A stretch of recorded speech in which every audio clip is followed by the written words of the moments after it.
పోతన ఆంధ్ర మహాభాగవతము అష్టమ స్కందము గజేంద్ర మోక్షము ఆరో పద్యాన్ని ఇప్పుడు మనం నేర్చుకుందాం. తలగవు కొండలకైనను మలగవు సింగములకైన మార్కొను కడిమిన్ కలగవు పిడుగులకైనను నిలబల సంపన్న వృత్తి నేనుగున్నల్. తలగవు కొండలకైనను మలగవు సింగములకైన మార్కొను కడిమిన్ కలగవు పిడుగులకైనను నిలబల సంపన్న వృత్తి ఏనుగున్నల్.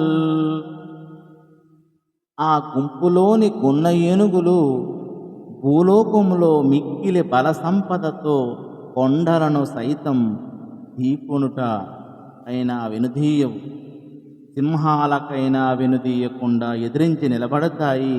చివరికి పిడుగులకు కూడా బెదరవు అని ఈ పద్య భావము.